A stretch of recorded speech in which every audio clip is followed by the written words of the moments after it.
Hey everyone. One depressing thing to watch that happens frequently nowadays is the decline of celebrities' health or addiction. Because whether or not you care about them, I don't think it's pleasant to watch them get worse and worse. Compared to when their career first started and they had a lot of hope. Of course, alcoholism is a very common issue people deal with. And that famous stress of being a celebrity, like a comedian, can make someone fall back on it much more. And the reason I bring up comedian specific is because today I learned about Bert Kreischer, who at first seemed to have a promising future, but slowly over time, he was hard to ignore how bad of an alcoholic he was. One thing that blew my mind throughout this is how chalant he seemed with admitting that he loved drinking, without outright saying that he was an alcoholic. If you're a comedian, it does seem like part of your character, like a shtick, but when your own friends start to point it out as a problem, I can see how as a fan, it will raise some concern. So by the end, you can see how it's almost impossible to ignore.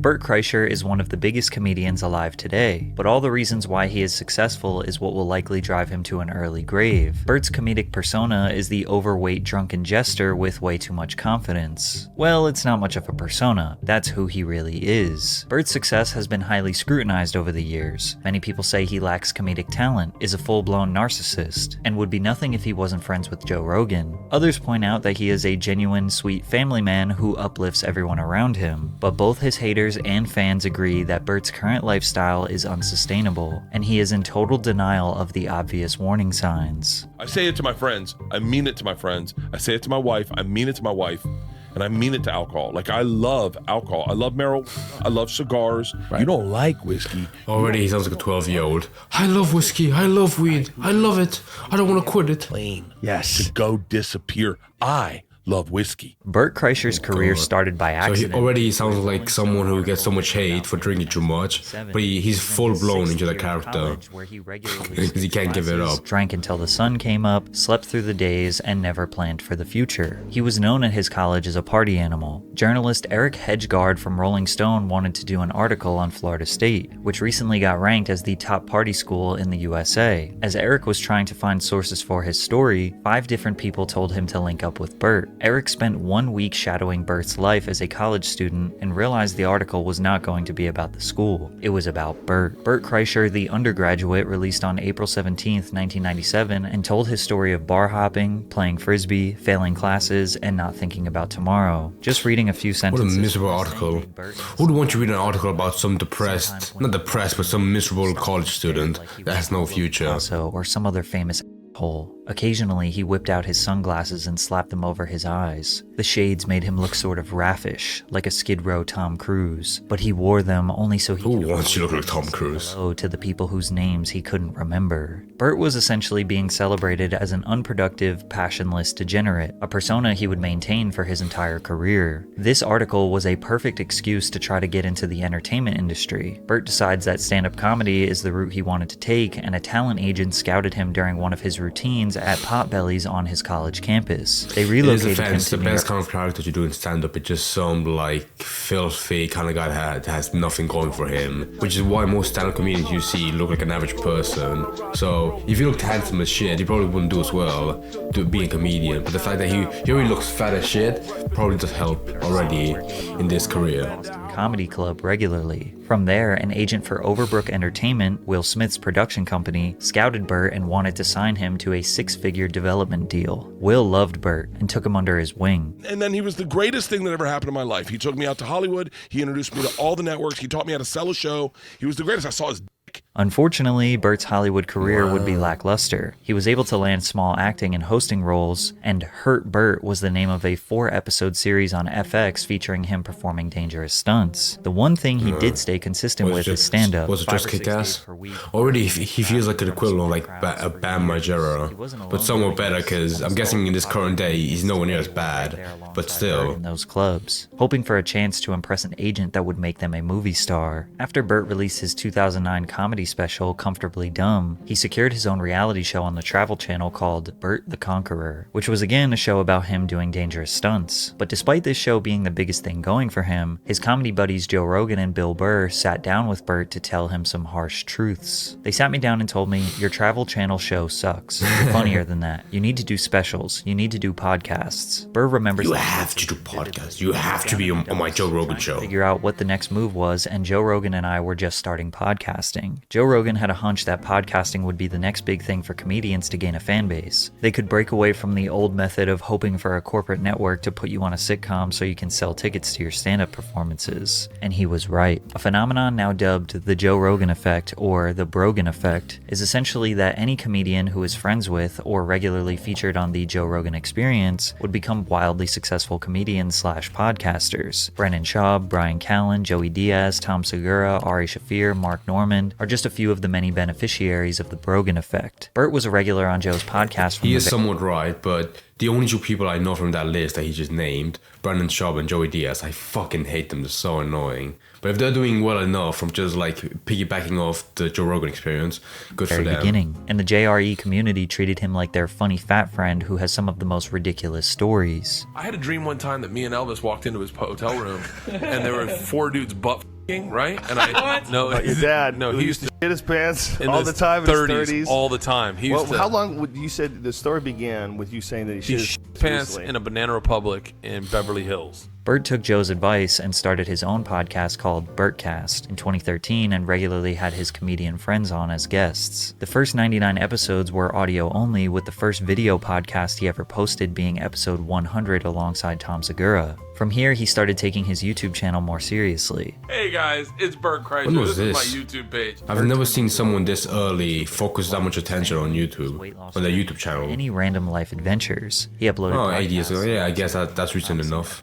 Oh, if it is independent podcast, it would make sense to upload them on It's YouTube. that his stand-up act was very hacky for many years. He liked to riff with the audience and live in the moment. However, he wanted to challenge himself to write something, practice it, and put out a cohesive special that would act as a legacy piece. That special, titled The Machine, would go on to change his life. Right, this could go two ways. I've never heard of this machine. It sounds historical. The issue with a lot of like stand-up comedians I've seen that have this character of just some filthy guy, they're never that good at writing like a script focused on comedy, because most time they're funny because they can just riff on the spot, like they can make shit up right there in a split second. But when it comes to like mixing everything else together, like timing and the situation, it's not that good. Plus, if you're with someone else, it's always like a difficult situation to find someone that can find your exact energy and can bounce off it perfectly, so you have like a good combination of like everyone's style in one script that can make it funny. And plus now I want to see like what he does after. Like if he does script, he's gonna be a director, because that part's gonna be harder,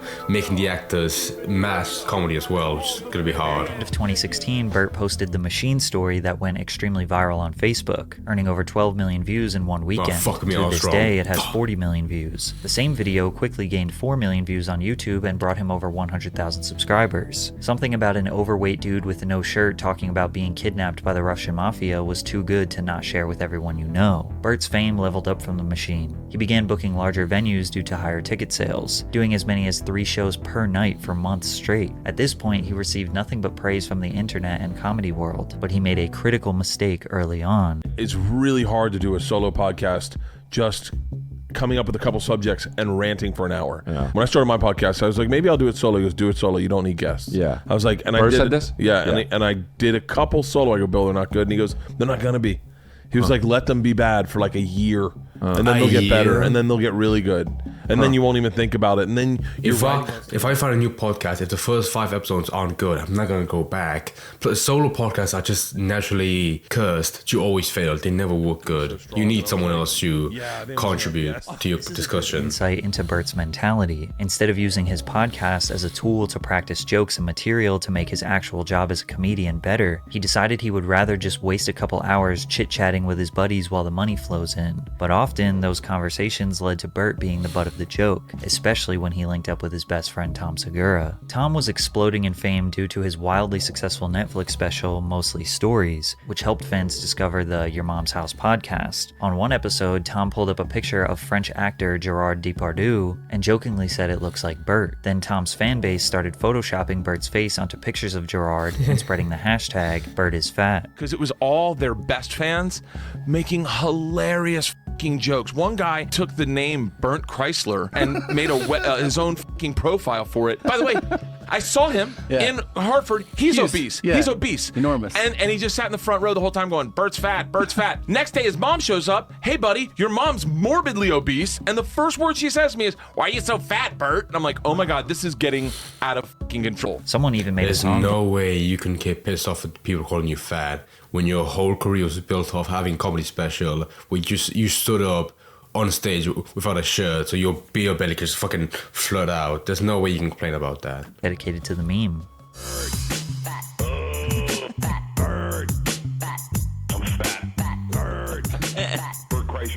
But the interesting part about this is that Bert did not think he was overweight, and it was Tom and his fans that tricked him into thinking he was fat. Pull up a picture of me when you think I was fat, and I wasn't even that fucking fat. Now I look at it and I go, I was legit skinny. And now, when I look at it, and I go, I can't believe I got mind tricked into being fat. There's some of these you ones. didn't get mind tricked into being fat. But these seem like harmless jokes compared to when Ari Shaffir genuinely disrespected Bert and put his life in danger. One night, Bert invited his friend and fellow comedian Ari Shaffir over to his house to do a podcast. Ari shook Bert's 13 and 15-year-old daughter's hands, walked into the podcast room where they were going to share some drinks. Then Ari decided to secretly slip a capsule of MDMA, aka Molly, into Bert's drink without him knowing. You don't think it's fucking crazy that you would do that? A bit. Did you even get the I don't know. Molly. No. I've done it for my favorite Molly dealer. It's and you great just Molly. spiked It's his great. drink? Yeah. High blood pressure, high cholesterol. Emptied out 3 guys. You're all talking I would about want to what ifs. kill you. Yeah, I would yeah. fucking want to Every kill you. all of these 4 men both look like clones of each other. They're all bald or balding and have a bit of facial hair. Take for about That is 10 minutes. scary. I was planning on having a couple drinks with you and then getting you out of my house, having dinner with my children, relaxing, getting on a plane, and going on tour. Instead, that's scrap. Joe laughs off the situation, Tom thinks Ari is a psychopath, and Bert was genuinely distraught about all of this. Any normal person understands what Ari did was dangerous, but the comedy community had mixed feelings. I don't trust him. Because he spiked Bert. He gave his friend Molly. That's not He okay. fucked Bert. But wait, that's hilarious though. Ari dosing Bert. You want to dive into this first? I think that Bert likes any hype that he can get. I think he's okay with it in the end. My mistake was not getting his wife. Wow. That way, she got What a upset. great group of She felt people. left out. I think that was the biggest issue. No, I don't know. I'm not going to dose him again. Unless the opportunity Let me arises. tell you for me. something. No, If no, you I'm ever not. dose him again, it would be fucking hilarious. Most Oh my people in Bert's God. situation would never talk to Ari again. I mean, it's Joey Diaz. I don't give a shit, but oh my God. Disrespect to his wife and family, but Bert made excuses for Ari's behavior. I'm going to give him Molly. We're going to get high. We're going to laugh. We're going to hang out all night. He didn't really calculate it. Like, he was like, What Indonesian artist did you pay to paint that ugly ass background? I should have checked to see if his kids were in the other room. I should have checked to see if He had has to a- make dinner or something. Yeah. My wife was making dinner for both of us to have dinner with the girls because my girls loved Ari, and he's like, and he didn't check that I was flying that night. I was starting my tour that night, so there's a lot of things Ari didn't like check the boxes for. This is even crazier considering Ari has disrespected Bert's daughter Georgia before this whole situation. Ari had commented on Georgia's teeth. Georgia, her teeth are great now, but when she was younger, she didn't have any enamel on her teeth and they didn't look great. I posted a picture of me and her in Hawaii, and Ari was like, way to have ugly, no stupid fucking teeth. Oh. Bert's actions, or lack of action, prove that he will allow others to take advantage of him and disrespect him. No, in his defense, in this industry, if you fight back at some asshole, people will get angry at you. I mean, if people found that funny, him getting spiked, the odds of them getting angry at him for like getting pissed off at Ari is pretty high. Like, he did something shitty, but everyone's agreeing like, oh, it's funny, even though alcohol or like Molly's pretty bad. I don't think Molly's that dangerous, but mixed with alcohol, it makes it way worse. And just imagine if you had a flight as well, not only would it have been dangerous if you got on the flight, but it was cancelled thankfully. It did fuck him over for like future shows, because people might be like, oh, he might cancel this one, I probably won't go to it. So that's already pretty shitty. Trying to give his friend the benefit of the doubt. Either way, Bert just kept seeing more success. He released his third comedy special, Secret Time, on Netflix when the Netflix comedy boom was at its peak. He started another podcast alongside Tom Segura called Two Bears, One Cave that became an instant hit, especially for moments like this. You drinking Kool-Aid to start your day? Really? It's so good. You're drinking a 64-ounce. So much sugar. Good for that God! He drinks a lot of water. It's Kool-Aid. That is decently funny.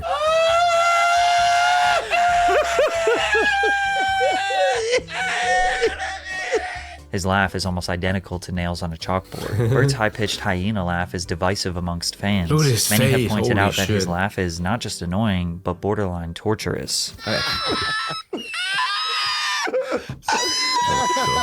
As much as I make fun of him, I would love to be in a room with him just to hear his laugh. I love people with good fucking laughs. Others suspect that Bert's laugh is fake, and this theory would almost be proven true based on what Bert said to Joe Rogan. My viral clips are me laughing at and people falling down. Mine are legit just me laughing.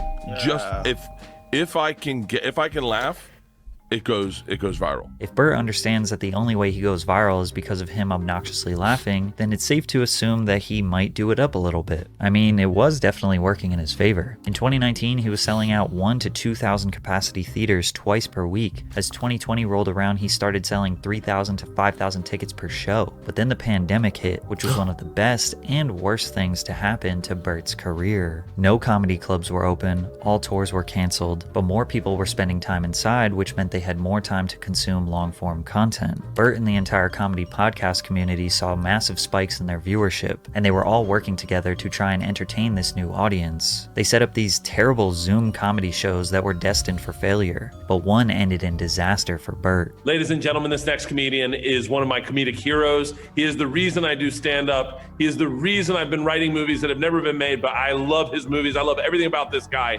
Without further ado, the guy that defined all our personalities, Adam Sandler. Considering Adam is Not Bert's that bad. idol, you would think he would try to have his best first impression possible. Sandler was initially thrown off by Bert's fanboy energy, but kept it smooth. Then it got worse. Yo, I, We're gonna watch your I movie. hate people who have like that kind of like, oh my god, I love you, I love you. I don't know if they're gonna like it. I showed them. Oh my god, he literally has to sign love you behind him. Happy Madison. And then, The movie's really good. You have Netflix?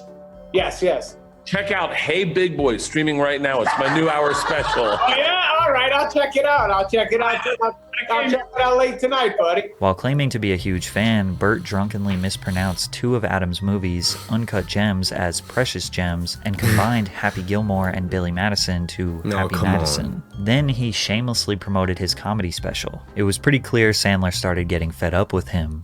I had a question I wanted to ask. If you could go What's back his to wife one on the movie that background was the doing funnest nothing? to shoot, doesn't matter what movie, just go back and have that be your set every day for the rest of your life, your Groundhog's Day, like we're all living. What movie was the funnest to shoot that you would shoot every single day for the rest of your life?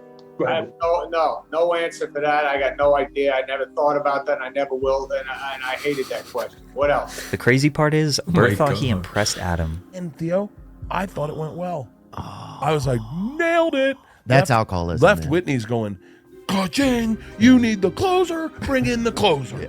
You, Adam Sandler's probably going, who the is this Bert Kreischer guy? Sign him to a deal.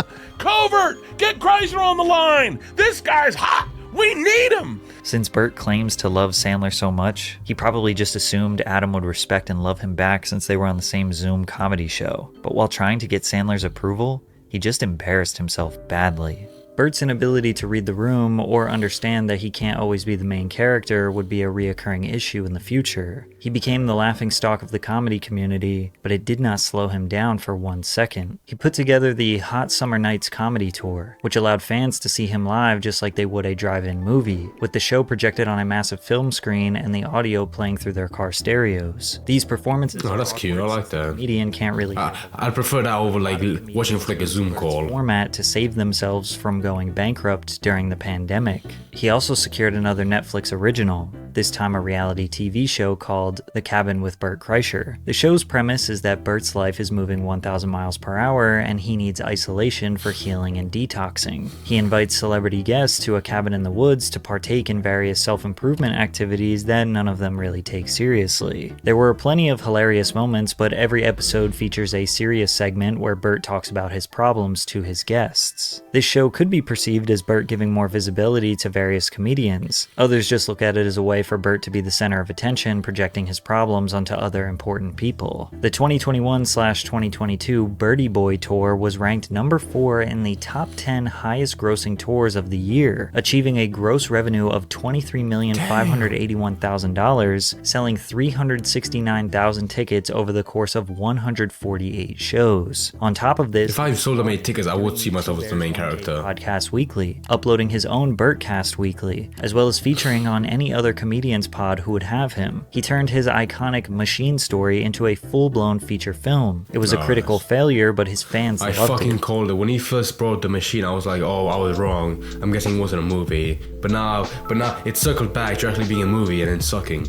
So I was right. The film secured $10 million at the box office, but the $20 million budget made this film kind of a flop. Regardless, Bert was one of the most successful comics in the world, but this lifestyle was destroying him. He always had been a heavier guy. Around 220 pounds was a comfortable weight for him. During his tour, he reached over 260 pounds, which he clearly was not happy with. His face was puffy, his skin was bright red, and he just looked uncomfortable. But Bert has always struggled understanding his health. So when I did Secret Time, I didn't realize that it already happened until they did the billboard of it.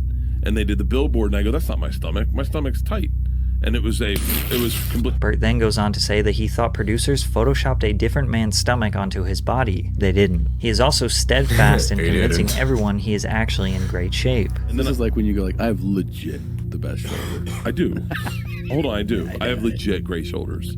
Like great fucking shoulders. I am fucking jacked. I am low-key jacked. You're low-key. Feel my arm. Just feel my arm. Just feel my arm. Now everyone should feel comfortable in their own skin, but it seems like Bert says these things hoping for confirmation bias. He wants yes men around him. His friends are not trying to shame him. It's more likely they want him to hold himself accountable so that things don't get out of control, because his weight and high blood pressure could be a direct result of his excessive alcohol consumption. Early morning beer buzz is one of my favorite things in the world. Nope, don't understand that. And they're like, hey, come on in and get a drink. And I was like, no. I was like, God damn it, man. If this was any other day, I'd be like, oh, yeah. And I just double Tito's soda, big glass, no lime. Can I get a second one? I'm just going to murder this one real quick. This guy, I mean, it's wild that he's alive. Bert claims that he has this Mickey Mantle gene, which allows him to drink all night and work all day with no sleep. Party all night, get up the next morning and put in work and perform. I've never heard of the Mickey Mantle gene. I'm telling you, man, it's John Daly's got it. Yeah. Babe Ruth had it. Right. It's just those people. I mean, that's it. He compares his lifestyle to Mickey Mantle and Babe Ruth, two successful athletes that were also functioning alcoholics who died 30 years too soon. If there is a single clip on the internet, I wonder why. I will never quit drinking. Who's that guy? I will never quit drinking. I will always make sure that I can keep my body healthy enough so that I can This screenshot goes hard as shit, man. always drink. At a brunch, someone goes, should we do mimosas? And then the waiter goes, actually, we have bottomless mimosas. And you're like, this is going to be the best day ever. sitting on the Joe Rogan podcast, drinking while his friends watch a video of him talking about how much he loves alcohol, while reciting the video under his breath. His overwhelming success combined with him lacking awareness was reaching a tipping point, and things were starting to get dark. Best alone drinking you can ever do, in my opinion, now we're getting into the weeds on it, is alone behind someone's back. Like Christmas shopping. And your wife says, all right, let's all split up. And you go, cool. And it's like 11 o'clock on a Sunday, and they just opened that bar by the elevator in the Beverly Center, and you just sneak over and you go, hey man, can I get a double Jack on the Rocks, Rocks? And they're like, sure. And you just have it and you just go, let's just, and then you're off. And then you're like, yeah. And then you just little sneak it. There's some self-actualization. What is happening today? Like, I'm so far from like a man who goes, yeah, everyone else first, then me. It's not how I think. I go, me, and then, oh, there are other people here? Talk to your therapist about any of this? Like, will you bring this up? What a man-child. You know, no. This is the stuff to talk about. No, this isn't therapy. There's no way as a stuff. therapist. Yes, it is. When you talk about men versus me, It's clear as day that Bert is suffering. Oh my His God. friends would try to help him, but you cannot help someone who doesn't think they have a problem. You think that you're an alcoholic? no. I've run it through the ringer a few times. Dr. Drew's my litmus.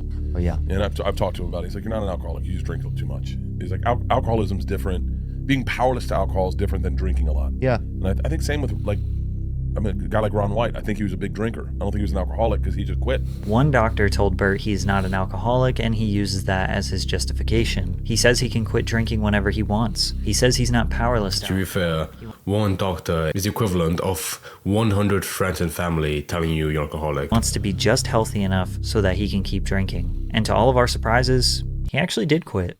I'm going sober for 23 days. Oh, that's not 5 days. Then after 3 weeks, he said this. On keto, day 21, no booze, no Just sugar, keto? no carbs.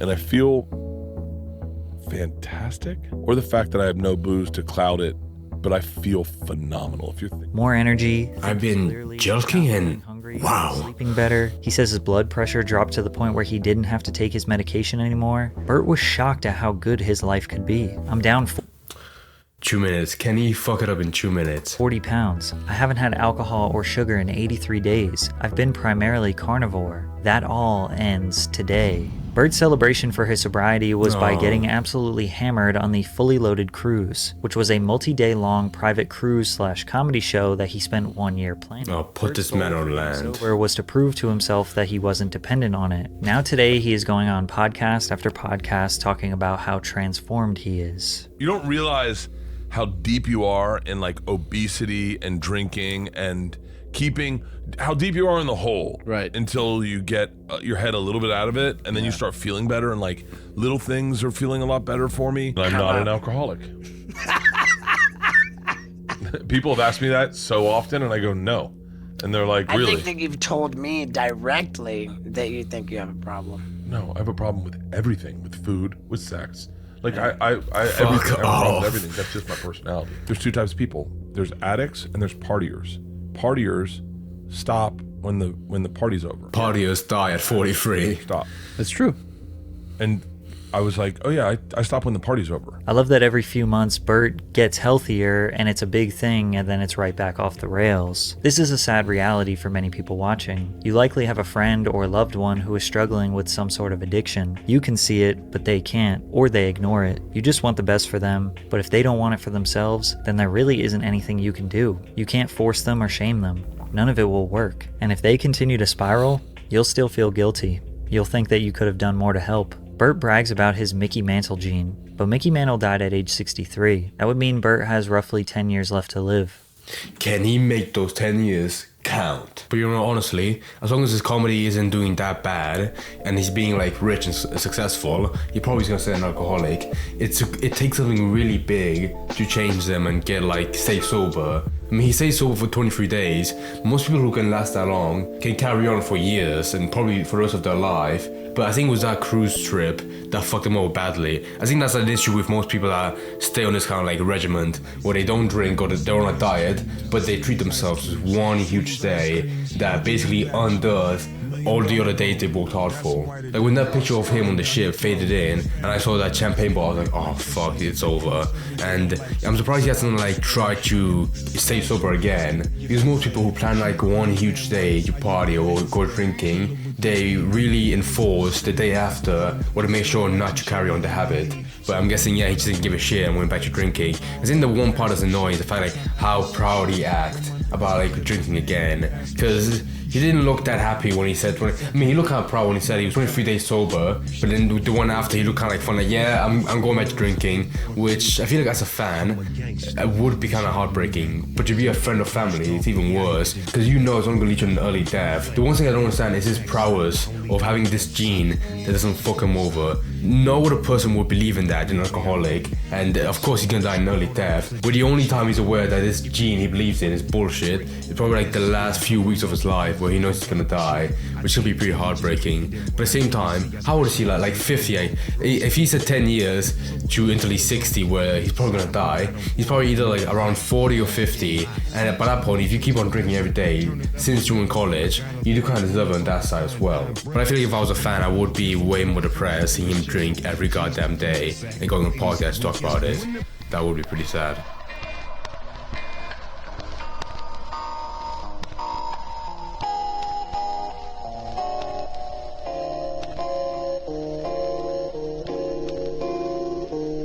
Living the fast life.